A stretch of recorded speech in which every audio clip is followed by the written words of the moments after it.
नमस्कार दोस्तों, मैं महिपाल सिंह लामरोर, सहायक आचार्य, राजकीय विधि महाविद्यालय भीलवाड़ा।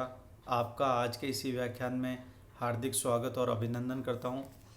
विद्यार्थियों, हमारी आज की चर्चा का विषय भारतीय संविधान अधिनियम 1872 है और हम आज धारा 50 के बारे में या सेक्शन 50 के बारे में आपसे चर्चा करेंगे।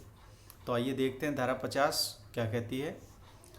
सेक्शन 50, वचन ग्रहीता द्वारा विहित या मंजूर किए गए प्रकार से या समय पर पालन।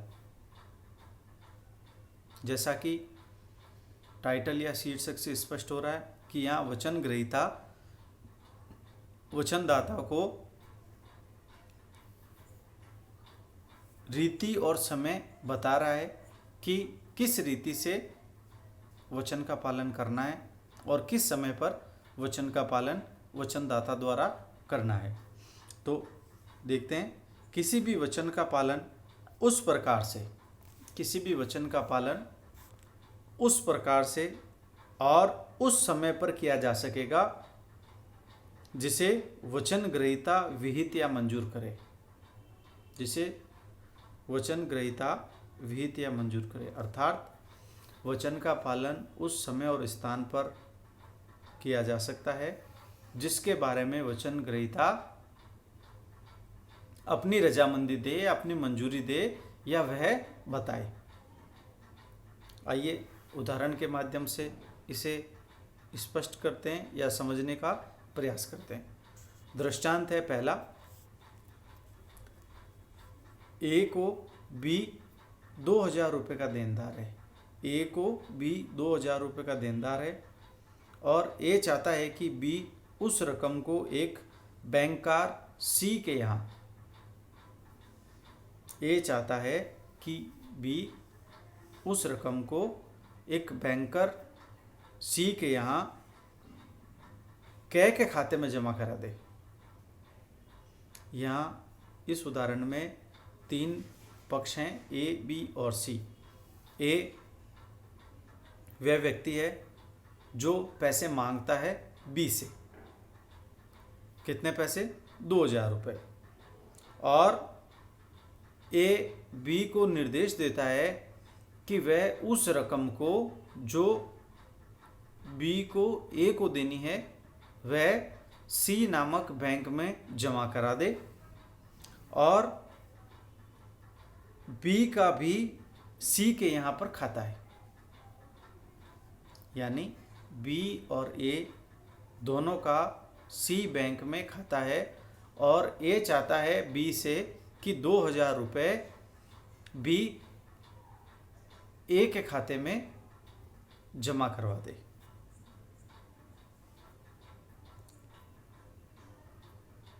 और ये आदेश देता है कि वह रकम उसके खाते में से अंतरित करके कै के या ए के नाम से जमा कर दी जाए और सी ऐसा कर देता है। अब बी सी को आदेश देता है बैंक को और ये कहता है कि मेरे खाते से 2000 रुपये की रकम ए के खाते में अंतरित कर दी जाए और सी ऐसे आदेश का पालन करता है और उस रकम को ए के खाते में जमा कर देता है। अब हुआ ऐसा कि इस अंतरण के बाद जब तक ए को पता लगा, सी का कारोबार बैठ जाता है या यूं कहें कि बैंक डूब जाता है या दिवालिया हो जाता है। तो प्रश्न ये आता है कि क्या बी ने ए को 2000 रुपये लौटा दिए? तो इसका जवाब है हाँ। क्यों? क्योंकि ए के ध्यान में आना आवश्यक नहीं है, क्योंकि ए के निर्देशानुसार बी ने अपने वचन का पालन कर दिया है और बी ने सी नामक बैंक में अपने खाते से 2000 रुपये ए के खाते में अंतरित करवा दिए थे। अब भले ही बैंक दिवालिया ही क्यों ना हो जाए, बी का जो संदाय है वह उचित है। आइए अगला दृष्टांत देखते हैं। ए का बी 2000 रुपये का देनदार है, यानी बी को 2000 रुपये ए को देने हैं।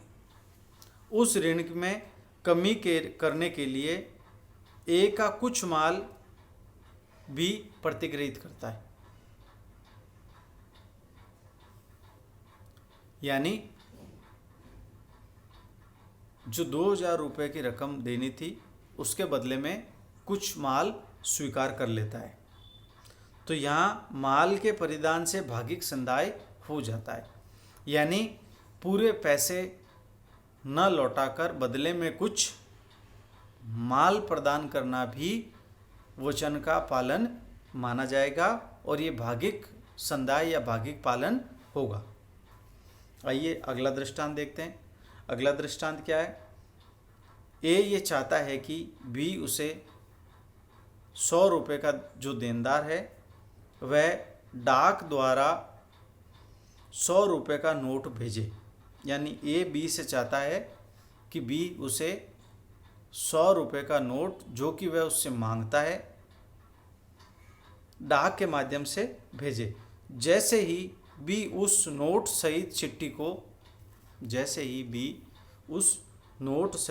चिट्ठी को जिस पर ए का सम्यक पता लिखा है या सम्यक रूप से पता लिखा है डाक में डालता है, वैसे ही ऋण का उन्मोचन हो जाता है। बेहद साधारण उदाहरण है और अति महत्वपूर्ण भी है, क्योंकि ए बी से 100 रुपये का लेनदार है और ए बी को निर्देशित करता है कि बी को अपने वचन का पालन कैसे करना है।